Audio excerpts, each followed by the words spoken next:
Last video में हमने question number 3 का पार्ट नंबर 2 किया था। हमने क्या किया था, हमने इम्प्लिसिट इक्वेशन को डिफरेंशिएट किया था। ठीक है, तो अभी तक तो इसमें कोई न्यू कॉन्सेप्ट क्वेश्चन नंबर 3 में आया ही नहीं है। अभी तक तो यही आ रहा था कि सिंपल टर्म्स दी हुई थी। सिर्फ फर्स्ट पार्ट में ये था कि साइन फंक्शन को यूज़ किया हुआ था, बाकी सारों में सिंपल टर्म्स दी हुई थी, सिंपल फंक्शंस दिए हुए थे और हमें करना था इनको डिफरेंशिएट। मतलब हमें इम्प्लिसिट इक्वेशन को डिफरेंशिएट करना था, जिसका मतलब ये कि हमें D Y by D X की वैल्यू निकालनी थी, मतलब डेरिवेटिव ऑफ वाई की वैल्यू निकालनी थी। और इम्प्लिसिट इक्वेशन क्या, जिसमें दो फंक्शंस यूज़ किए हों साथ में, एक्स और वाई। ठीक है, आज की वीडियो में हम part number 4 of question number 3 करेंगे। ठीक है, और ये इक्वेशन हमारे पास थोड़ी ट्रिकी होने वाली है, क्योंकि इसमें हमारे पास यूज़ हो रही है ट्राइगोनोमेट्रिक आइडेंटिटीज़। तो इसमें हम सॉल्व करेंगे और D Y by D X की वैल्यू निकालेंगे। अब इसमें दो इम्पॉर्टेंट कॉन्सेप्ट्स यूज़ होंगे, एक तो ट्रिग्नोमेट्री वाला होगा और एक और होगा जो कि हम पहले ऑफ कोर्स पढ़ चुके हैं वो वाला, लेकिन दोबारा इसमें यूज़ करेंगे तो हमारी प्रैक्टिस और ज़्यादा अच्छी होगी। देखें, बोलना मैं ये चाहती हूँ कि एमसीक्यूज़ में इससे अलग कुछ भी नहीं होता।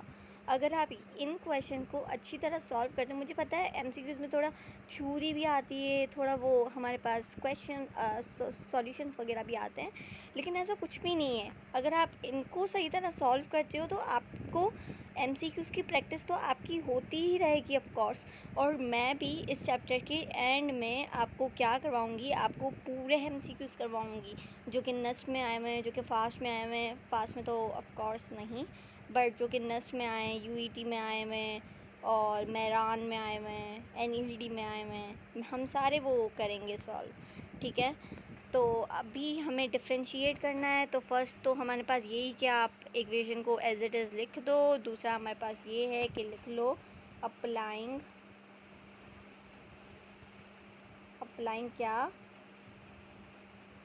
Applying derivative on both side, derivative मतलब डी एक्स। तो भाई अप्लाई कर दो। जब हम इसको अप्लाई करते हैं मुझे ये थोड़ा चेंज करना है। ठीक है, डी बाई डी एक्स हमने अप्लाई कर लिया। ठीक है, अब पूरी इक्वेशन पर ऑफ कोर्स अप्लाई होगा। इससे पहले आप एक काम क्या करो कि ये जो प्लस का 2 है ना इक्वेशन के उस साइड, उसको अंदर लेके आ जाओ, उसको इस इक्वेशन के लेफ्ट हैंड साइड पर लेके आ जाओ। तो ये इक्वेशन हमारे पास क्या बनेगी, साइन एक्स वाई प्लस का सेक एक्स और प्लस का 2 जब यहाँ पर आएगा लेफ्ट हैंड साइड पर तो माइनस का 2 हो जाएगा इज इक्वल टू 0। अब आप इस इक्वेशन को डिफरेंशिएट करो, अब आप डेरिवेटिव अप्लाई कर दो। ठीक है, तो D Y by D X नहीं, sorry, D by D X जो कि डिफरेंशिएशन या डेरिवेटिव का सिंबल है।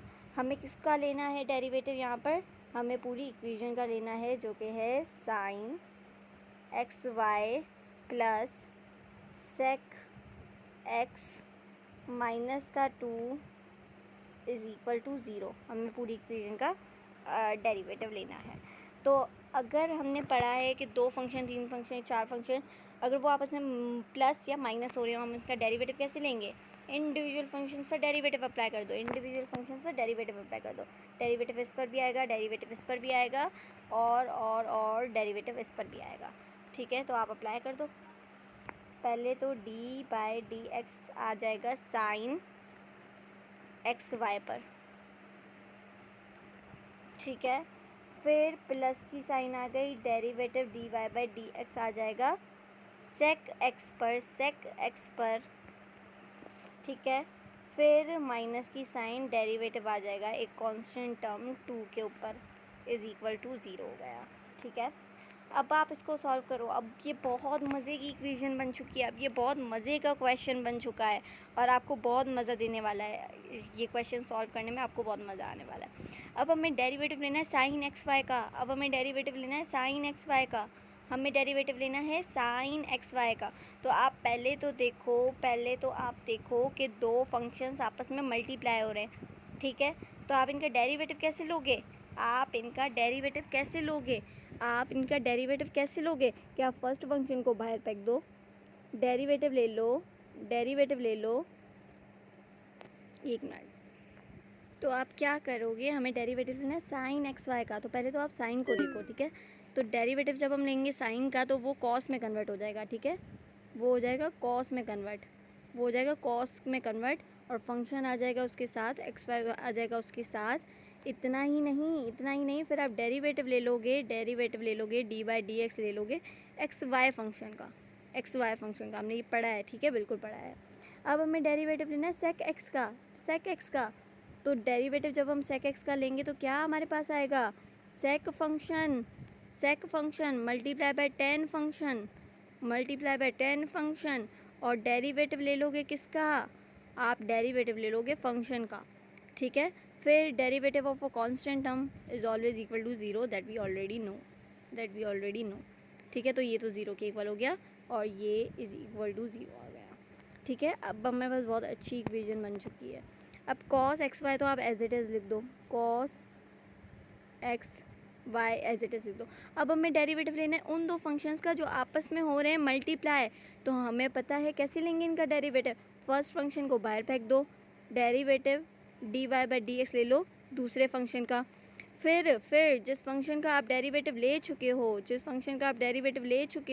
उस फंक्शन को बाहर फेंक दो और डिफरेंशिएट डेरिवेटिव ले लो फर्स्ट वाले फंक्शन का जो आपने नहीं लिया था, ठीक है, ये ब्रैकेट क्लोज। अब यहाँ पर हमारे पास क्या आ जाएगा, प्लस की साइन जो कि इनके बीच में पहले ही एग्जिस्ट करती है, sec X into tan X आ गया, sec X into tan X आ गया, ठीक है। और derivative of X is equal to one हमें पता है इज़ इक्वल टू वन, यहाँ पर भी मैं ज़ीरो इससे लिख लेती हूँ, ठीक है, क्योंकि एक्स और एक्स जिसके रिस्पेक्ट से ले रहे हैं वो सेम है, और यहाँ पर आ गया इज़ इक्वल टू ज़ीरो। अब हमें पता है कि ये कॉस एक्स वाई इन दोनों से मल्टीप्लाई होगा, किससे मल्टीप्लाई होगा, इससे भी मल्टीप्लाई होगा, इससे भी मल्टीप्लाई होगा, तो भाई कर लो, इसमें रॉकेट साइंस है क्या, कॉस एक्स वाई, ठीक है, कॉस एक्स वाई और डेरिवेटिव ऐसा कर दो, ये एक्स स्क्वायर कर दो क्योंकि एक्स और एक्स स्क्वायर हो गया, वाई सेम आ गया और D Y by D X आ गया। अब आप ऐसे बिल्कुल मत करिएगा, इस वाई और इस वाई को भी मल्टीप्लाई करके वाई स्क्वायर बना दो, नहीं बच्चों, हमें तो D Y by D X find करना है, इस वजह से इसको आप ऐसे नहीं करोगे बिल्कुल भी, ठीक है। प्लस की साइन आ गई, कॉस एक्स वाई दोबारा आ गया, कॉस एक्स वाई दोबारा आ गया, कॉस एक्स वाई दोबारा आ गया, यहाँ पर आप वाई का स्क्वायर ले सकते हो बिल्कुल, और different derivative of X is equal to one, तो नहीं लिखो, कोई ज़रूरत ही नहीं है, ठीक है।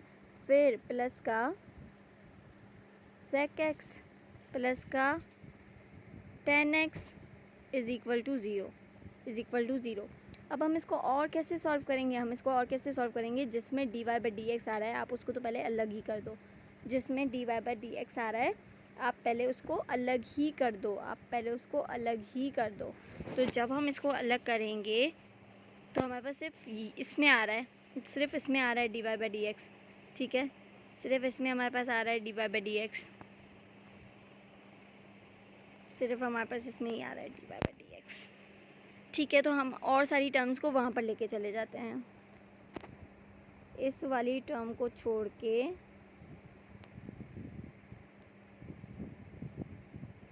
ठीक है, हम और सारी टर्म्स को इक्वेशन के उस साइड लेके चले जाते हैं, तो ये हो जाएगा माइनस का कॉस एक्स वाई स्क्वायर, ये प्लस का सेक एक्स था वहाँ गया माइनस का सेक एक्स हो गया, ये प्लस का टेन एक्स था वहाँ गया माइनस का टेन एक्स हो गया।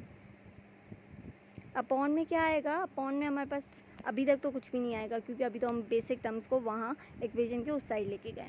अब हमें फाइंड क्या करना है, इम्प्लिसिट इक्वेशन का अगर हम डेरिवेटिव लेते हैं तो मतलब हमें किसकी वैल्यू फाइंड करनी होती है, हमें D Y by D X की वैल्यू फाइंड करनी होती है, तो भाई इसको सेपरेट करो, D Y by D X separate हो गया, ठीक है।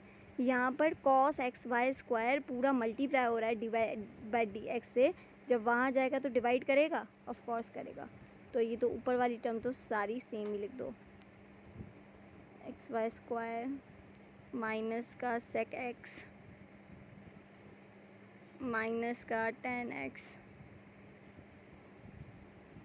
अपॉन में क्या आ गया, अपॉन में आ गया कॉस एक्स वाई का स्क्वायर। अपॉन में हमारे पास क्या आ गया, ये एक्स वाई का स्क्वायर नहीं है, ये X square Y, X square Y, X square Y, ठीक है। यहाँ पर भी आएगा X square Y, X square Y. यहाँ पर भी हमारे पास क्या आएगा, एक्स स्क्वायर वाई, ठीक है। तो ये हमारे पास वैल्यू निकल गई डेरिवेटिव की, ये हमारे पास किसकी वैल्यू निकल गई, ये हमारे पास डेरिवेटिव की वैल्यू निकल गई। अब इसमें कोई रॉकेट साइंस थी क्या, ऑफ कोर्स नहीं थी, इतना इजी सा हमारे पास क्वेश्चन था ये हमारे पास आ गया answer of part number 4 of question number 3, answer of part number 4 of question number 3।